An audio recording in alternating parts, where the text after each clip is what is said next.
Hello, in this video, we are going to discuss about how to approach towards a case of an anesthetic and operative death. And in initial part of our video, we are going to discuss about what are the objectives of examination and what are the facts we need to anticipate while examining a deceased individual.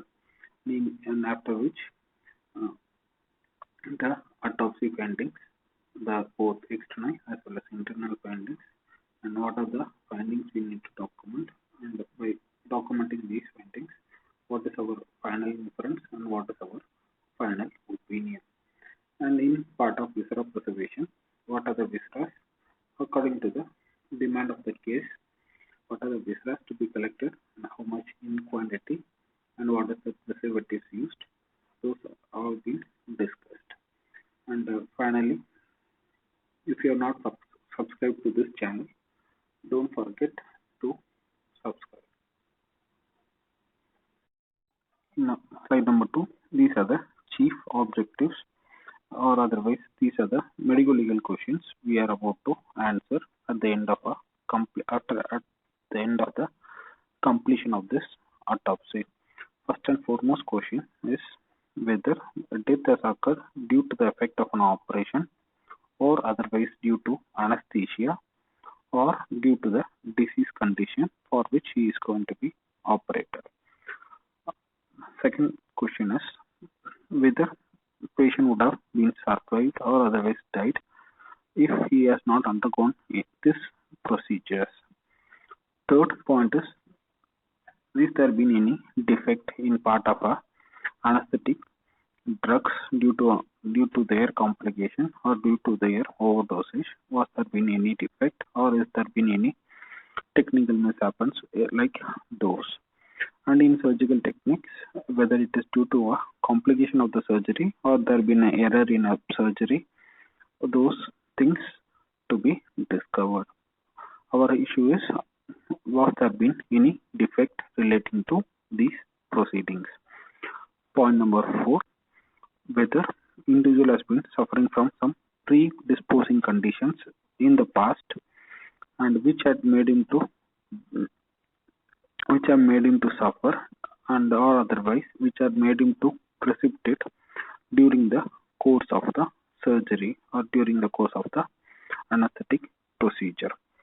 And point number 5, almost similar to the previous point, but any unexpected natural diseases or directly unrelated to the presenting complaint, or presenting complaint here is the disease for which he is going to be operated. Alright, something unrelated or otherwise some unexpected natural disease which made him to die. So these are the 5 questions we are about to answer at end of the completion of the autopsy.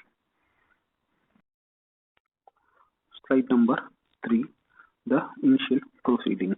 Before commencing an autopsy, as a part of a questionnaire or part of a history taking, there are some details we need to obtain before commencing a complete autopsy.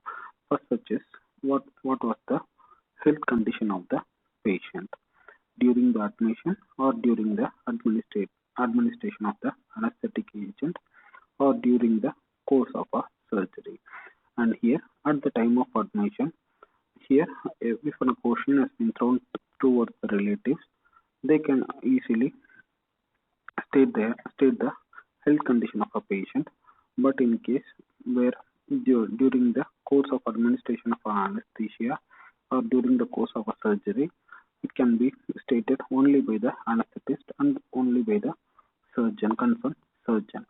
Here, either by direct consultation or direct history seeking towards them, or otherwise by providing a questionnaire through the police officer, these questions can be answered, and we can collect those information, and it can be documented in the case report.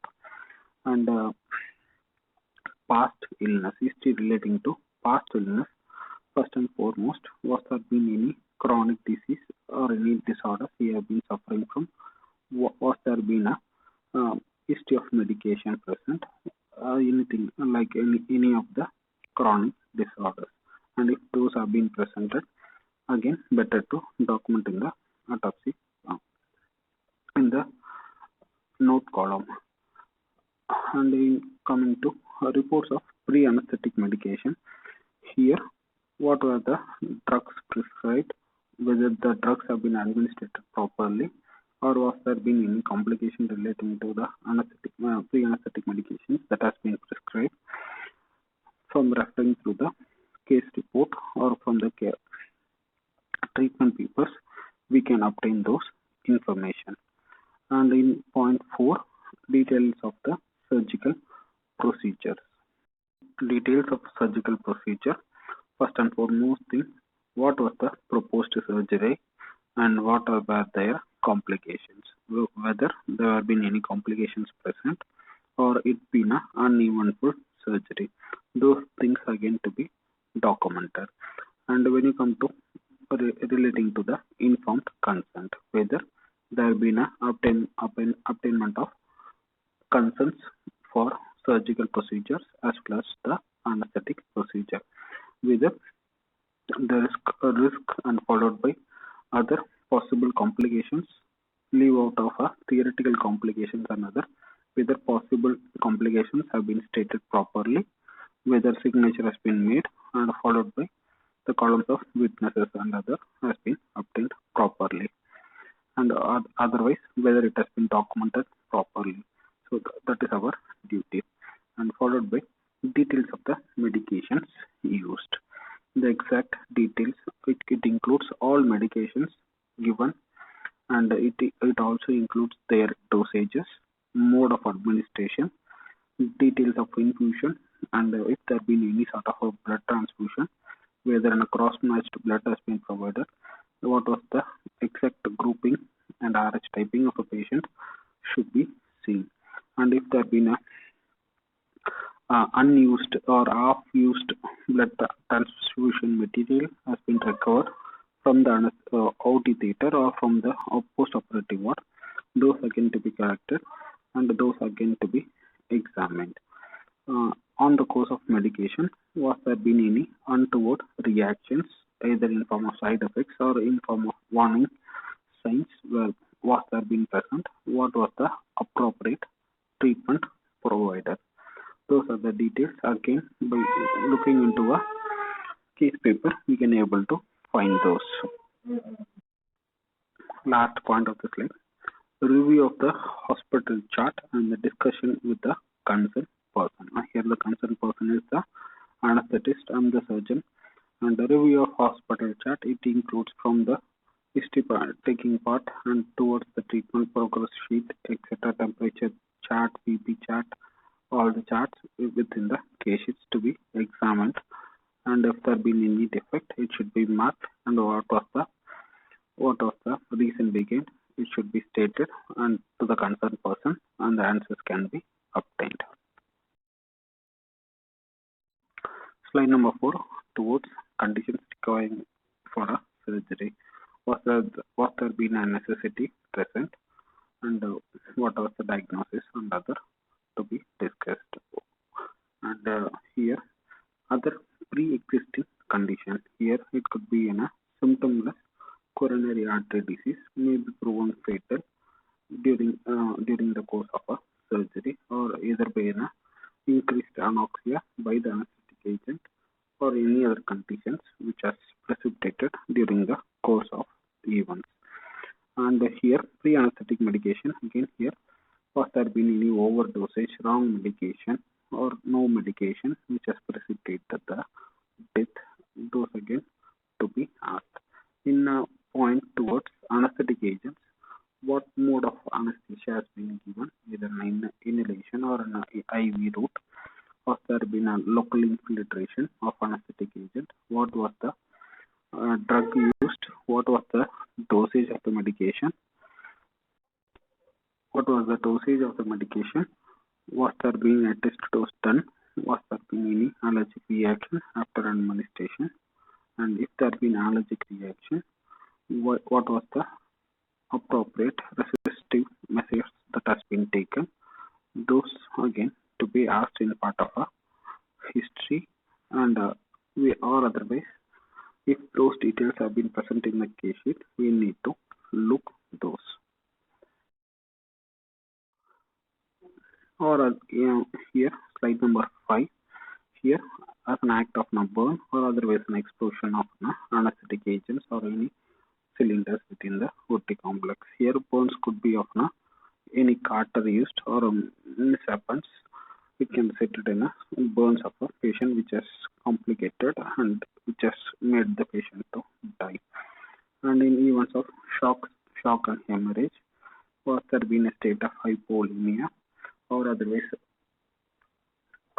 due to an excessive hemorrhage or due to a rupture of a vessel and other, what was the appropriate measure has been taken?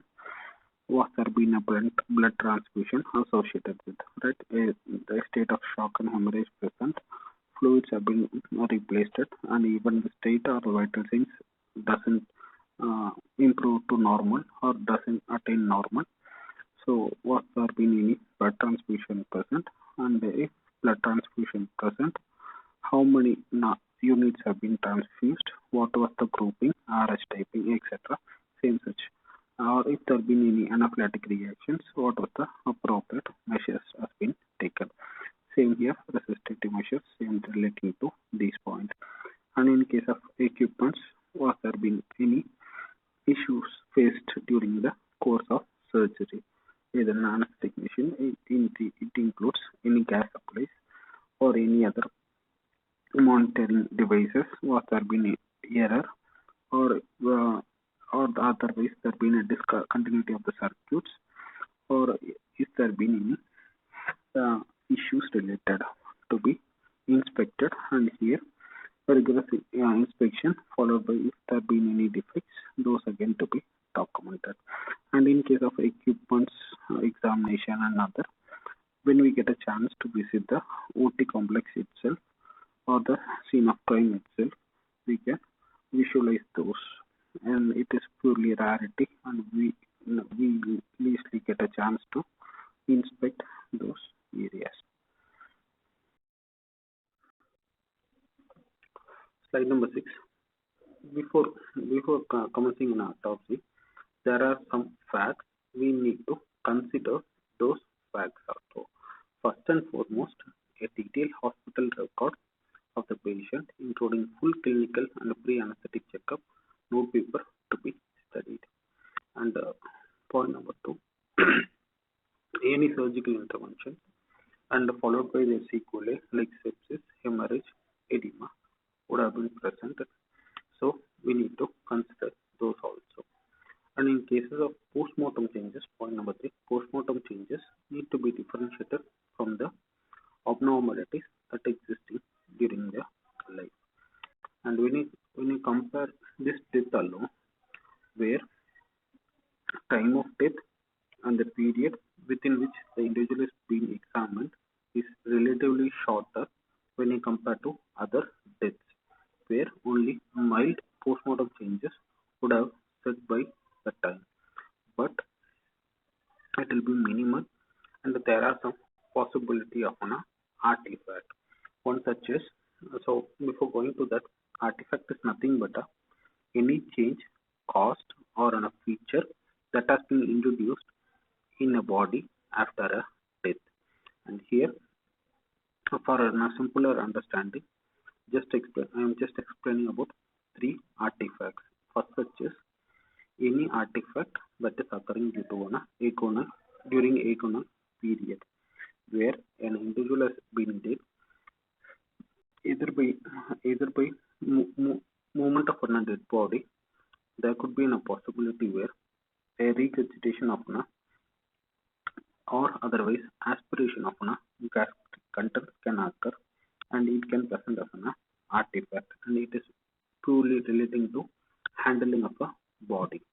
And the second such possibility, again by handling of a body, where due to mishandling of a deceased cadaver, there could be chances of breaking of rigor mortis at least to a partial level, where the time since death may not correlate with the actual presentation of the body.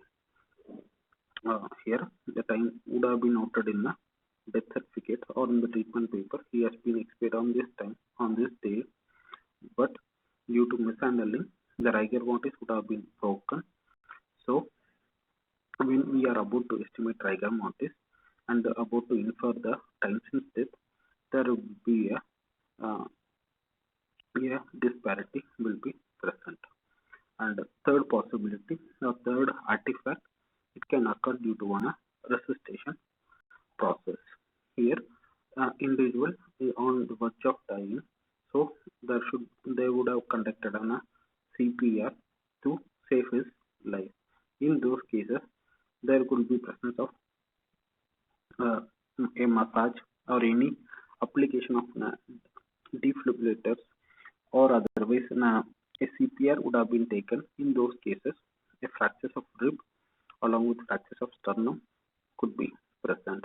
And just by only reading a treatment paper, we can able to differentiate uh, whether it is a resuscitation artifact or in a person who has not read the treatment paper on his first instant of examination. He may think that the individual has sustained some injury, so uh, these have been present. So that is the importance of reading a case paper just uh, prior to a autopsy. And other possibilities could be if an IV cannulas and other instruments have been removed. And example, it could be an IV cannula on the part of a limb or an ET tube which has been already been present in situ. It has been removed by a person. So, if you are about to examine the external passages, the internal passages, the pharynx, epiglottis may show features of contusion, even a lacerated wound or in a superficial areas of congestion. So only by correlating with the treatment paper we can able to identify these. And the other such is point number four, where that is the reason behind we should not remove any surgical or any anesthetic devices just prior to autopsy. And even other possibilities where if a doctor failed to document an injection pit mark on the anterior wall of a chest. For example, some drugs which has been given intracardiac itself, a direct intracardiac injections. If it has been not documented, uh, in autopsy, the person is about to do an autopsy. On the external examination, he may even find out a prick mark, but this deficiency in the treatment paper or otherwise it has been documented, you did not make a proper notice, can able to leads to an unnecessary confusion, a time delay, and in those cases, if you have a senior, better to correlate with either by ringing them or just asking them to be present at a autopsy room to interrupt those findings. So this can be avoided by only two means, either by documenting in a case paper or otherwise if you don't have a habit of reading a treatment paper just prior to autopsy, a confusion can occur due to presence of these artifacts. In autopsy, external findings are crucial and followed by a complete internal dissection of the organs will be done. And in external findings, first and foremost point is attendance of a clinician at autopsy is important. At autopsy, it means that they won't be present during dissection and other, but in part of an initial a pre-request exam during the phases of questioning towards history, and if they have been presented, so we can get some sort of clarity towards the deceased and what was the complications, etc. And those details can be obtained. And second, such as full clinical information is essential. Same points which has been discussed from the previous slide. Point number 3, again a point of a repetition and most important a reminder. where devices should be present within the patient, or whatever the devices that has been introduced into a patient should be present. It should not be removed before commencing a autopsy. Either it includes IV cannulas, ET tubes, or any tubes, or even a drain tube. It should be left over the deceased, and it should not be removed. And in external findings or in external examination, a photograph of a complete body with the clothes or with the devices in situ to be photographed, and after which the removal of dressings, removal of clothes, removal of dressings, and note down the amount of blood, pus, or any other body fluid soaking the dressing to be documented. In some cases, where even the clothes worn by the deceased would have also been stained, so better to document those also. And in slide number 9, here we need to describe the surgical wound. From the previous slide, from the continuation from the previous slide, when we are about to remove the surgical dressing, we are also about to look for any soaking, any collection of pus around the in the dressing as well as around the surgical wound. On surgical wound, we need to measure the length of the wound, and after which how many number of sutures have been present, what was the type of suturing material that has been used, whether those are intact, whether the layers of the skin has been opposed properly, we need to examine. In some cases, just near or on the dependent portion, there could be presence of a drainage tube also.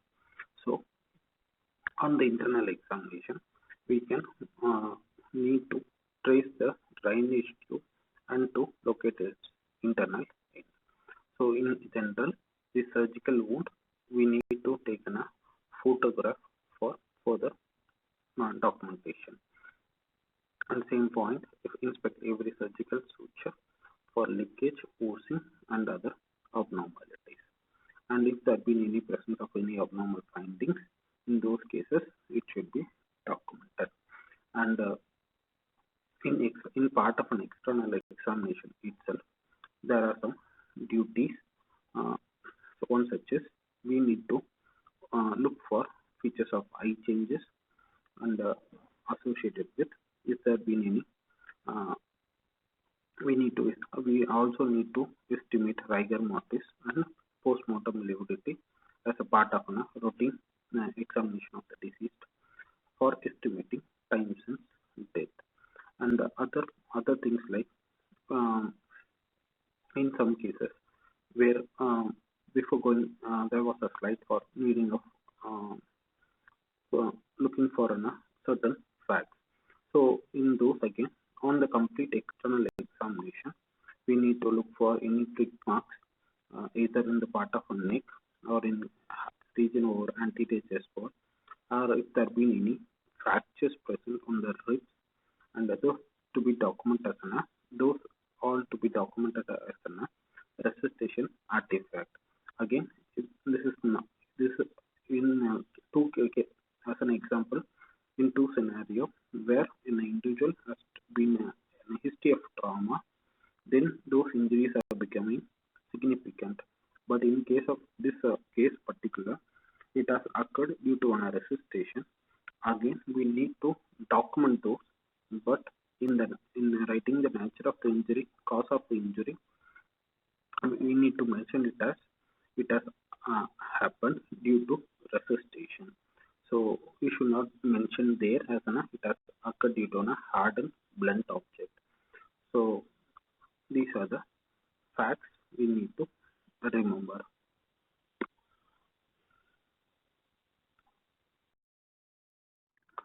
And in internal findings, first and foremost, according to the type of anesthesia used.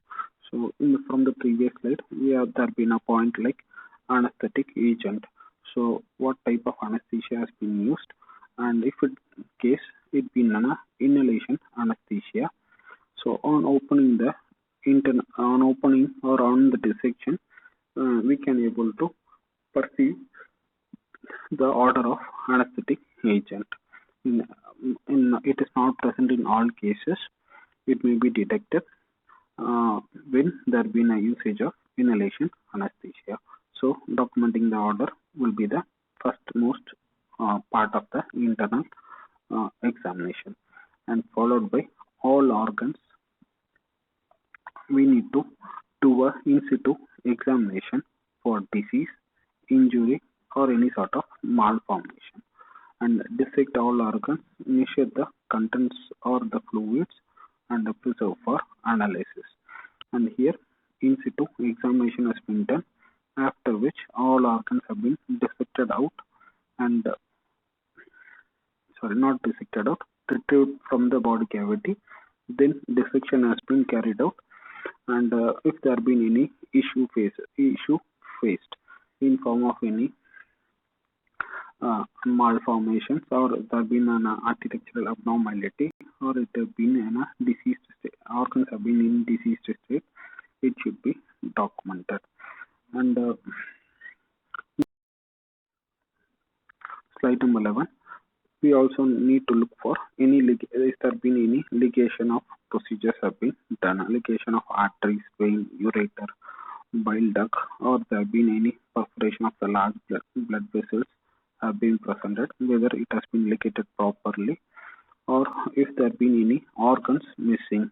For example, a nephrectomy has been done, where a right nephrectomy has been done, and a complete procedure has been proceeded, and after which there will be only presence of a left kidney, where right kidney has been it has been removed as a part of a surgery.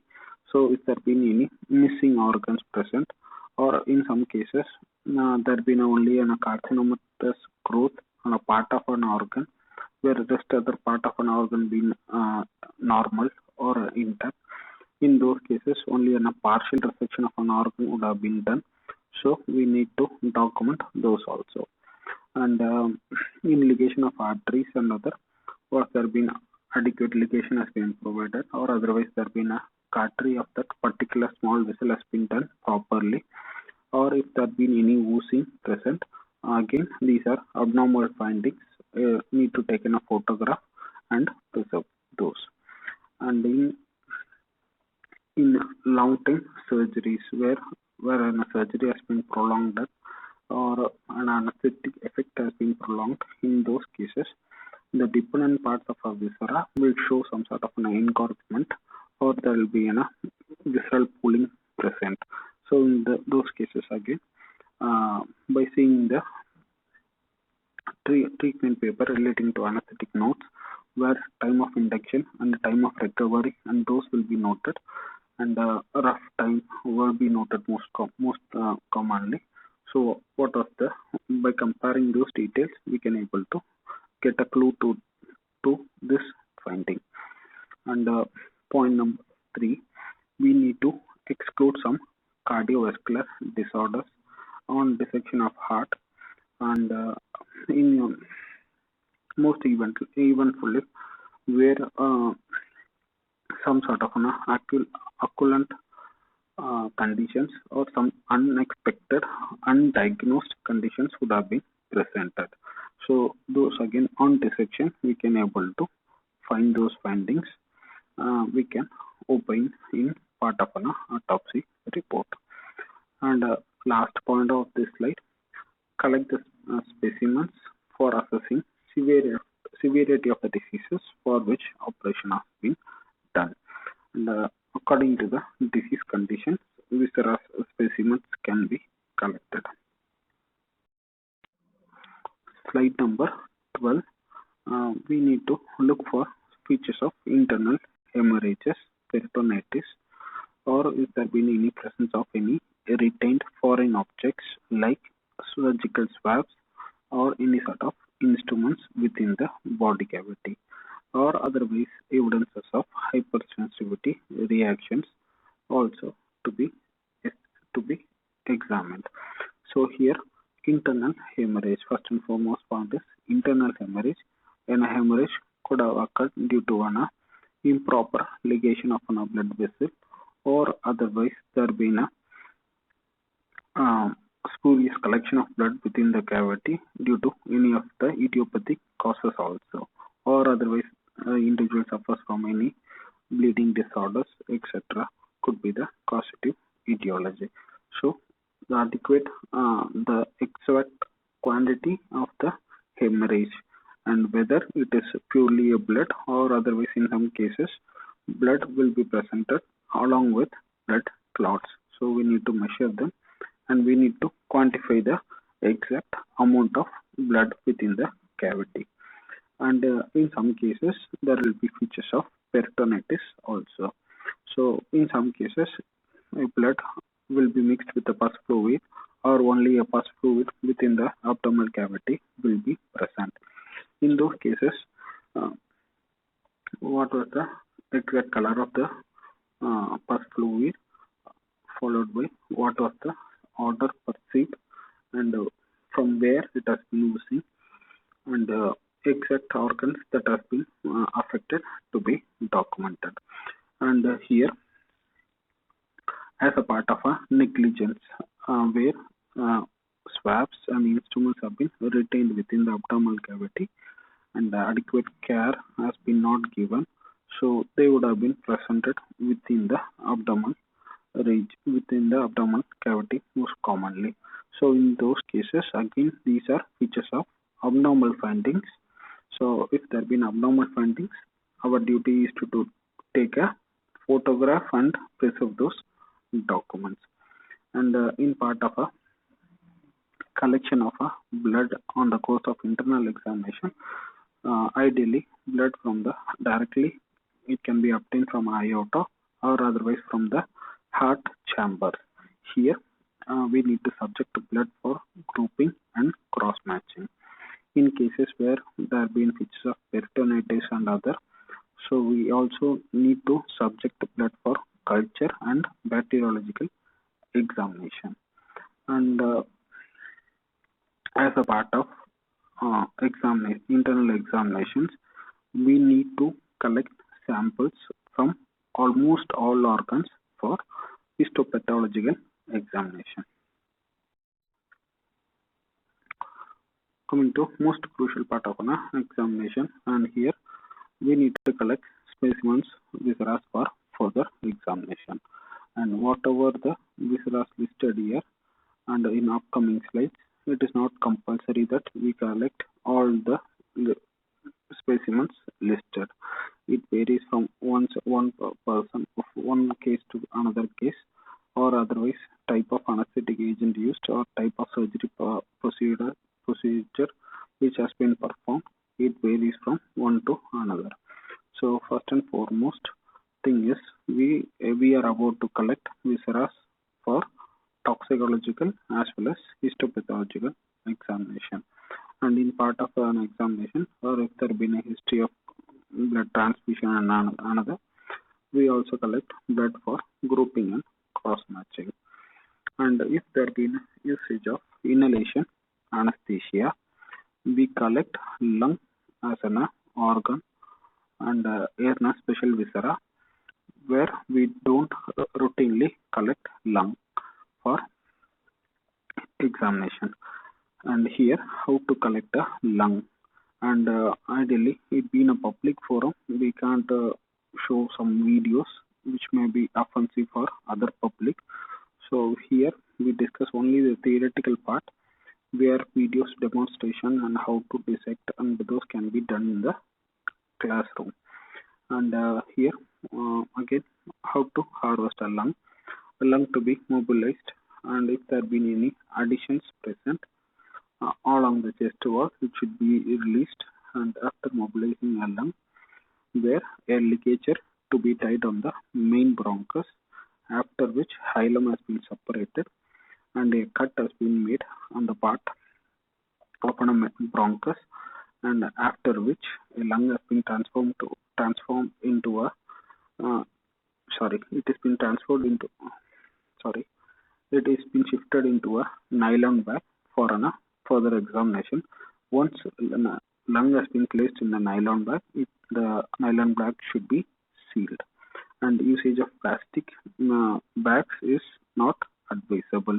The reason being, the gaseous agents may react to the plastic and an abnormal results can be obtained. That is the reason behind. And nine part of other viscera, a 2 gram of fat from a mesentery, 10 gram of skeletal muscle, and a part of a brain, uh, piece of liver, half of both kidneys can be collected. And here again on on usage of inhalation anesthetic agent, where alveolar air can also be collected with the help of a needle and syringe underwater by making a pulmonary puncture, and it can be collected. And it should be done before opening a chest cavity, right? And there are some indications relating to the specific organ collection. First and foremost, we discuss about liver. In liver, if there been a usage of chloroform or a halothane, where they are prone for hepatotoxic, and so that is the reason began of a liver to be collected. And in part of our routine viscera, liver is also present. So we also collect routinely, or if there been an indication where from the history or from the treatment paper it suggests that these anesthetic agents have been used, then we collect a part of a liver for further examination. And in cases of heart collecting heart as a specimen, if there been use of chloroform again, or otherwise in any sort of halogenated hydrocarbons has been used, and then heart has been reserved for further examination. And in histology of brain, if there been a features of anoxia has been presented, and even in initial phases, a brain will show features of findings in form of petechial hemorrhages can be demonstrated. So a brain also to be examined properly in situ, as well as on making a cut section, and followed by a part will be resected and it can be subjected for histopathological examination. And in cases where there have been features of septicemia, where there have been exudates present, then the pus or exudates from the site can be collected and it can be subjected for bacteriological examinations also. Blood for serology, blood for culture, and urine from directly can be collected from the urinary bladder itself by puncturing or passing a syringe through it. We can collect those, or in some cases where a catheter would have been presented on the whatever the urine present on the urinary bag can also be collected and it can be subjected for further examination. And if there been a history of blood transfusion or otherwise in a fluid transfusion, the reason begin blood serology. Gases from cavities highly difficult to collect, ignore, and in cases of CSF, it been a it may give a clue, and if there been any issue or if there been a bleeding during the course of a spinal injection, there will be features of blood along with the CSF material. And in cases where a local anesthetic agent has been used, where we even collect injection site also, and exact counterpart site from the contralateral body also to be collected as a control specimen. And here injection site can be collected in the event of local usage of local anesthetic agent, or even in cases of spinal anesthesia also. And here highly difficult to identify in injection site. If individual being darkly skinned, highly difficult, and we just by doing a meticulous examination or by surfacing a fluid on the part or by rubbing, or if by even with the help of a hand lens, we can able to make out an injection site. Or cases, even if we can't make out an injection site, the routine site, or even by looking at the treatment paper, where exactly in a spinal needle, the most common site for passing in a spinal needle, or otherwise the exact area would have been mentioned in the treatment paper, by counting the vertebra's exact area, the skin overlying that area can be harvested and it can be subjected for estimations of further examination. And histopathology of heart and brain also to be collected. And here histopathology of heart, it means that after removing heart from the chest cavity, we do a dissection in the autopsy room itself. We look for the patency of the coronary vessels, complete examination of the chambers of the heart, and after which we hand over the viscera to a histopathological department for further examination. So before packing in a heart, we do a complete dissection of heart, then we subject them for a histopathological examination. And in part of an histopathological examination, or otherwise when and where you preserve an viscera specimens for histopathological examination, before making a cut or before making a cut section, each and every organ to be weighed and their weights to be recorded in the autopsy report. Then a cut section can be done, and suspected tissue mass even can be subjected, or even a whole organ can be also subjected for histopathological examination. Here the preservative is 10% formalin for histopathological examination. And in cases where there have been a presence of extraneous specimens in form of residual solutions, medication containers, sample of gases used in anesthesia, or samples of operating room air which has been collected, and again these are specials. And when we get a chance to visit a scene of crime, we can able to collect these many evidences. Again, it can be subjected for a further opinion making. And in part of an analysis, after making a complete analysis, there are some opinions we can able to arrive, like detecting the estimating the quantity of a drug given, or otherwise if there been an overdosage as a part of a pre-anesthetic medication or during the course of an anesthetic agent infusion, and we can able to estimate from the organs and other possible viscera whatever we have collected. And before arriving at an assessment or an opinion relating to the case, and to fixing a responsibility for a damage or an injury is highly difficult. And in some cases where in a complete meticulous examination, where all facts remains rarely ascertained, and usually no one is fully aware of everything that has occurred at the moment of disaster. Even after applying a complete skill and care, even they may not be fully aware of what are the events or happening of occurrence that occur. And in point number 2, time interval between anesthesia and clinical evidences of damage may be long even. And again, it varies from one individual to another, where an individual may show features at earlier.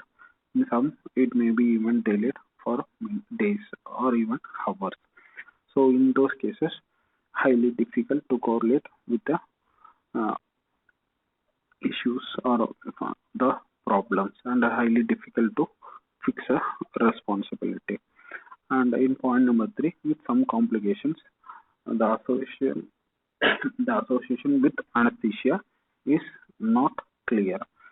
And point number 4, with many complications, the nature that takes place over an extended time period, and the information is disseminated slowly, like features of malignant hypothermia and other are highly difficult to correlate. And by these points, it means that we can fix the issue, but there are some cases, most probable cases, where fixing a responsibility for a damage or an injury is highly difficult.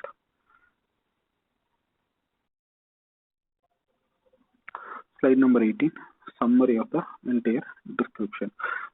First and foremost thing, a detailed history collection is essential, or otherwise it is mandatory.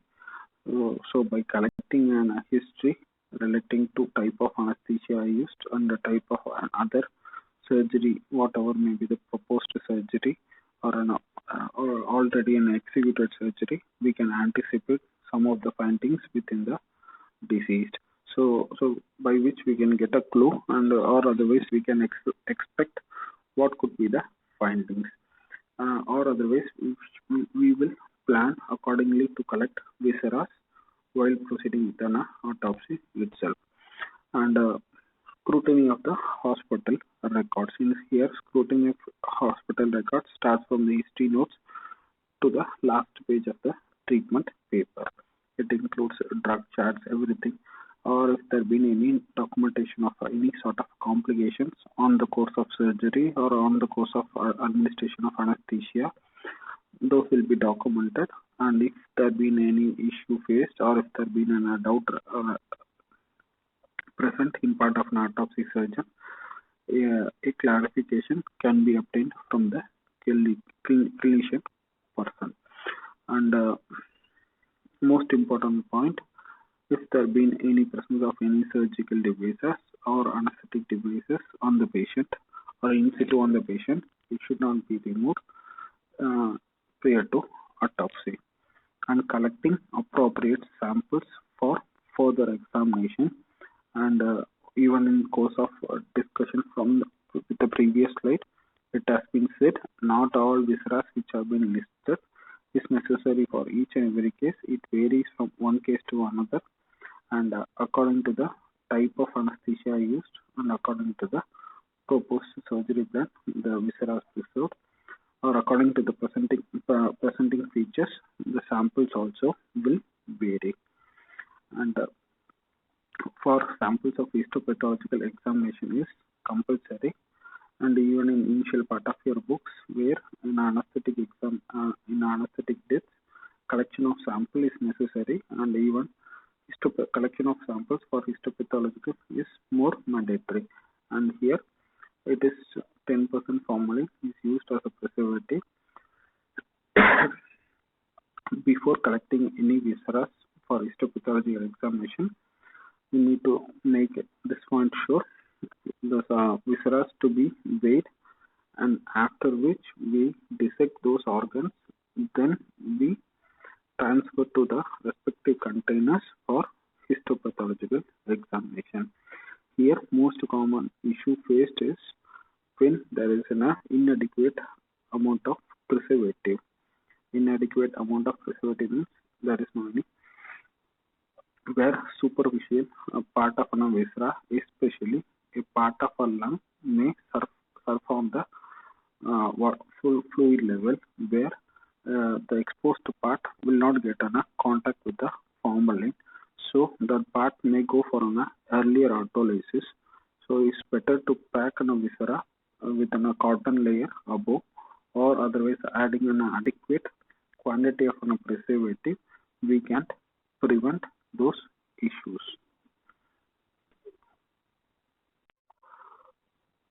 Thank you so much for your patient listening. If there has been any doubt issue faced relating to this presentation, you can address through any of the social media or otherwise in the comment section below. Thank you.